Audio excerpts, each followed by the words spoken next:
Welcome, guys. I'm Al. I'm Daniel. And this is the Call to Whiskey. All hail Cal. Today we're talking about X by Glenmorangie. Let's take a look.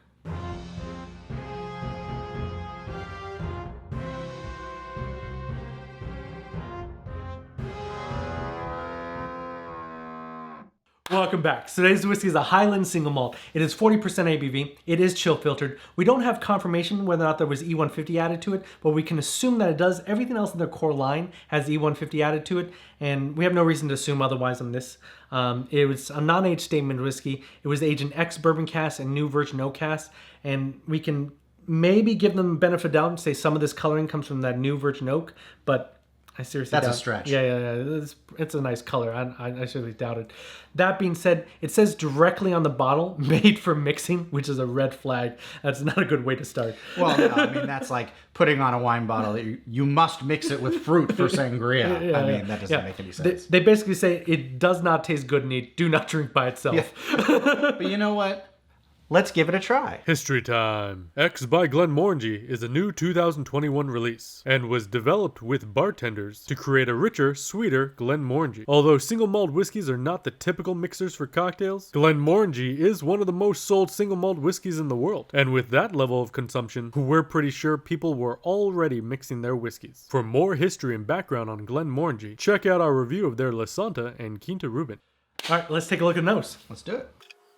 I smell the honey right off the bat. Like a hint of coconut and vanilla. You know, almost like a Speyside. You get those pears that you would normally get, and you're right, that honey, like that honeycomb is there. Yeah. It's super fruity. It's orange. Well, they put that right on the bottle that it's going to be fruity because it's going to be meant to be mixed. So. Yeah, I mean, it has to stand up to whatever you pour into it, right? So. Yeah, exactly. And people put God knows what in their whiskey, so. All right. Right off the bat, I want to say that I was not expecting much out of this whiskey from the get-go, and it's actually not disappointing. Well, we're just smelling. Yeah. From the nose, it's not so bad that I need to put Coke in it, right? Like, well, even when you're cooking with wine, you're supposed to use a wine that you drink. So they're following a good maxim. Yeah. All right, let's take a look at the palate.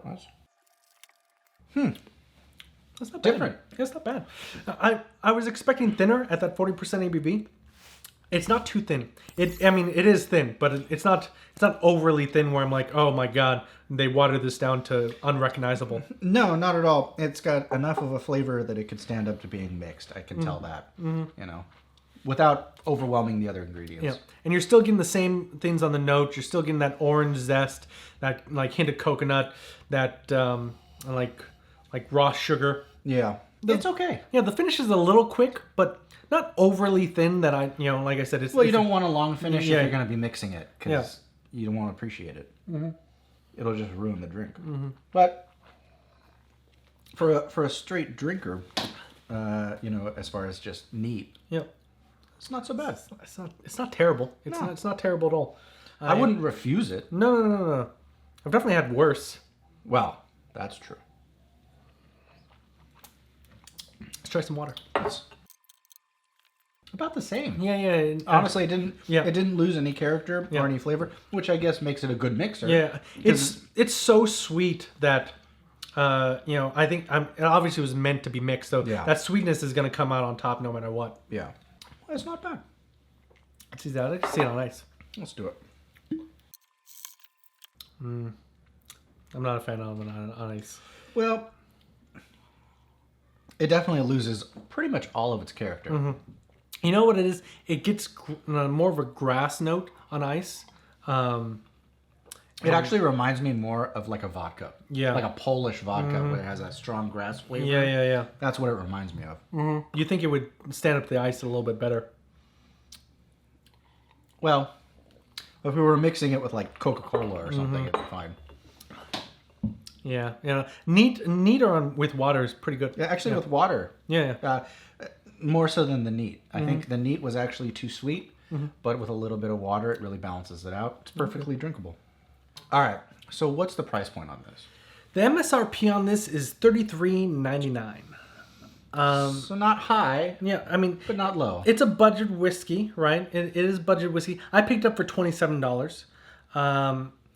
That being said, Glenmorangie 10 is about $30 as well. So And that's a fabulous whiskey. is it worth the same as... I think the question here isn't whether or not this is a budget whiskey. Is it better than other budget whiskeys in the same category at that same price? And I don't think so. It's I would say comparable, not better. It's definitely sweeter, but there's plenty of sweet whiskeys at that $30 range that Have more flavor, more complexity. Yeah, exactly. I mean, There's probably a really great cocktail recipe out there for this, Glenmorangie, but not in general. Yeah, Glenmorangie has a complete release of a bunch of different cocktails that you can use this with. And if you guys would like us to do a cocktail review of this, let us know in the comments. That'd be awesome. Yeah, I mean, when we have plenty of bartenders that'd be willing to mix this in cocktails. If you guys want to see that, I'd want to see that. That being said, the bottle's ugly. It is ugly. I don't like the bottle. It looks like some sort of Jersey Shore nightclub X Factor bullshit. It's a little Euro trash. Yeah, right. I hate the bottle. What do you think about the bottle? I like the color. I like the orange. The label is disgusting, and the bottle is uninspiring. Yeah. Is it worth it? No, I don't think so.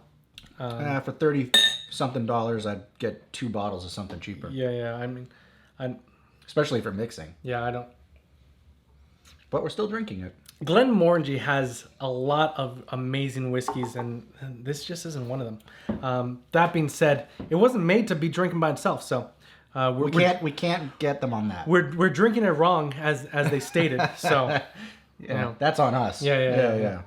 All right, so before we get out of here, though, why don't you go ahead and leave us a comment down below about what your favorite whiskey for mixing is. on that note, our toast today is: may your hands always be stretched out in friendship. And never in want. All hail cow.